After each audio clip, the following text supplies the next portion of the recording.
How does a story about a warm and wholesome family film hide one of the most painful childhood memories of its star?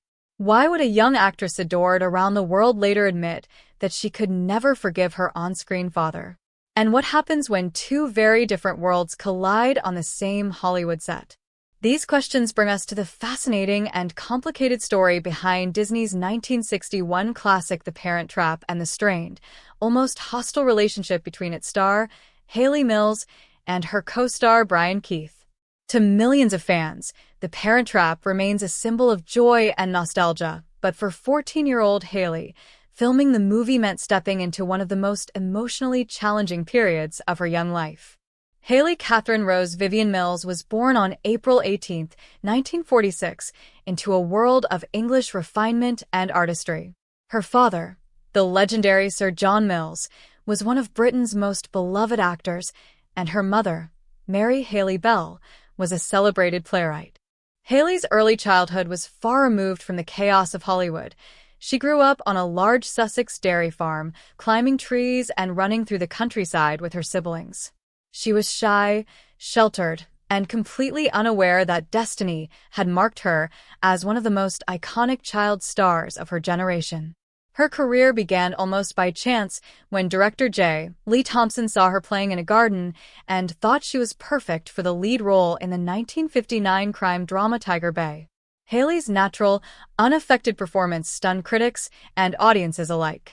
She won the British Academy Award for Most Promising Newcomer, an honor that would catapult her into the international spotlight. News of the young British actress reached Walt Disney himself thanks to his wife, Lillian, who insisted Walt watch Tiger Bay. At the time, Disney was searching for a fresh face for his upcoming film Pollyanna and had reportedly seen hundreds of auditions without finding the right fit. The moment he met Hayley, he knew he had found the star he had been looking for.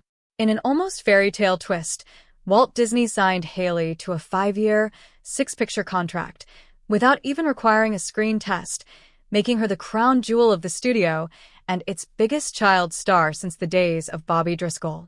For Hayley, the Disney lot became a second home. She would later describe Walt Disney as a kind, almost paternal figure who created a bubble of safety around her. He protected her from the harsher realities of show business, letting her grow up in an atmosphere of creativity and careful guidance. Within this nurturing environment, Hayley flourished and delivered a string of charming performances that solidified her status as Disney's golden girl. But that protective bubble was about to be tested in a way she could never have imagined when she began work on The Parent Trap. On the other side of this story was Brian Keith, a man whose life and personality could not have been more different from Hayley's. Born in 1921 in Bayonne, New Jersey, Brian came from a family of actors, but his childhood was far from idyllic. His parents divorced when he was young, and during his brief years with his stepmother, Broadway actress Peg Entwistle, tragedy struck when she died by suicide in 1932 by leaping from the Hollywood sign. This event left a lasting scar on Brian's young psyche. By the time he was 19, Brian had joined the United States Marine Corps, serving as a radioman and tail gunner during the most harrowing missions in the Pacific theater of World War II. He flew dangerous bombing missions and earned the Air Medal for bravery. These experiences hardened him, instilling a direct, disciplined approach to life and work. After the war, he returned to acting, building a career playing gruff, tough characters, cowboys, soldiers, no-nonsense men who didn't waste words. This wasn't just acting, it reflected Brian's real personality. He was blunt, efficient, and had little patience for delays or inefficiency. When Brian Keith was cast as the father in The Parent Trap, the contrast between his personality and the carefully managed, methodical Disney set became immediately apparent.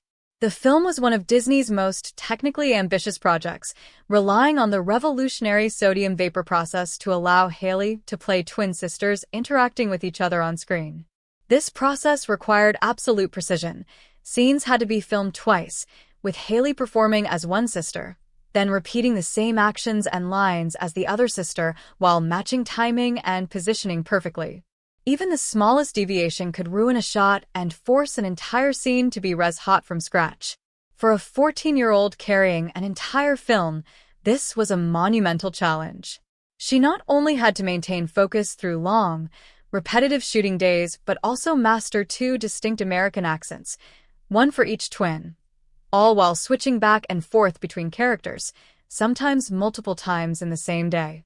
The pressure was intense, and while the Disney team tried to shield her from stress, the demands of the production left little room for mistakes. Brian Keith, used to a looser, more spontaneous acting style, quickly grew frustrated with the endless repetitions and technical delays. Where Hayley needed patience, encouragement, and reassurance, Brian brought a brusque, military-honed efficiency. He reportedly rolled his eyes when she asked for line clarifications and mocked her British mannerisms. Some accounts suggest he even called her the Golden Goose, implying she was Disney's prized moneymaker. Whether meant as a joke or not, comments like these cut deeply into Hayley's sensitive nature.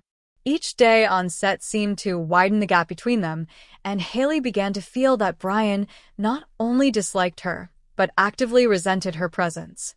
Co-stars later described Brian as direct and outspoken, sometimes intimidating, but not cruel.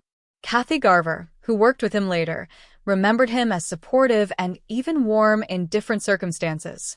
Yet for Hayley, whose self-confidence was still forming, Brian's bluntness felt personal. The set, which had once been her safe space, began to feel hostile. The irony of the situation was hard to miss.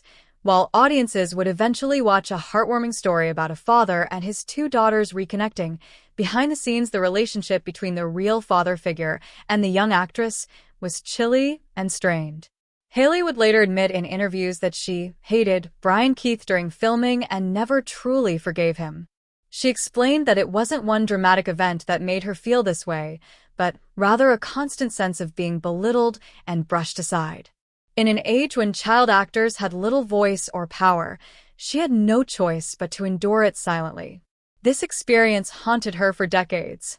At the height of her fame, when she should have felt most supported, she was left with a deep wound that chipped away at her confidence. In fairness, Brian Keith was not a villain.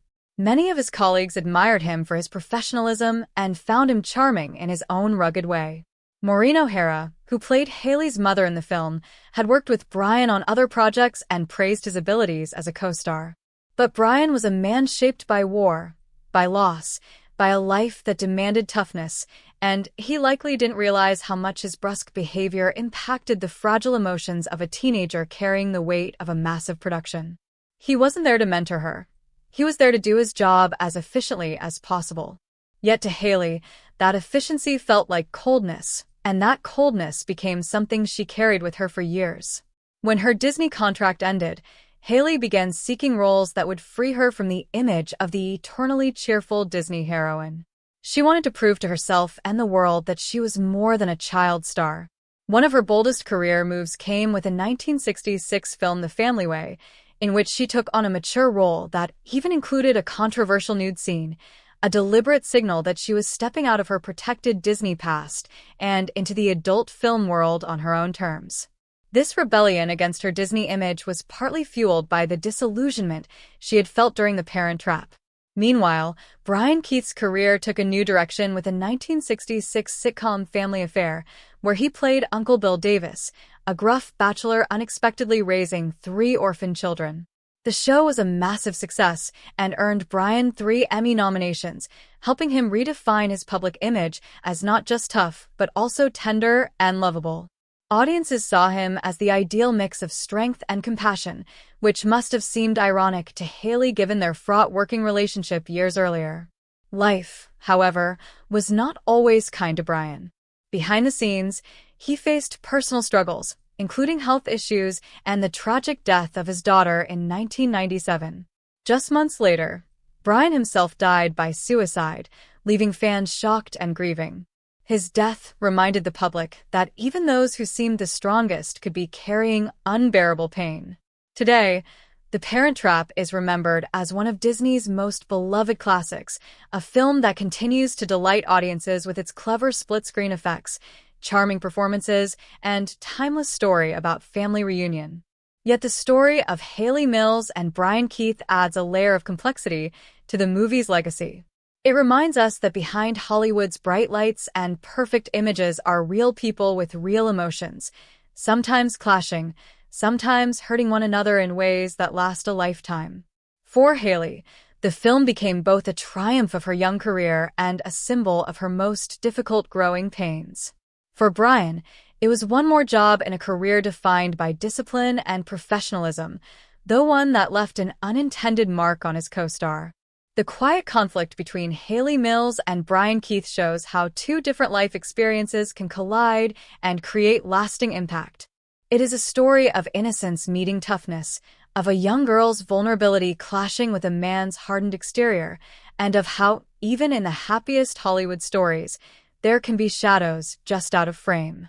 If you enjoyed this look behind the curtain of one of Disney's most beloved films and the complicated people who brought it to life, make sure to hit the like button and subscribe to the channel so you don't miss more fascinating stories from the hidden side of Hollywood history.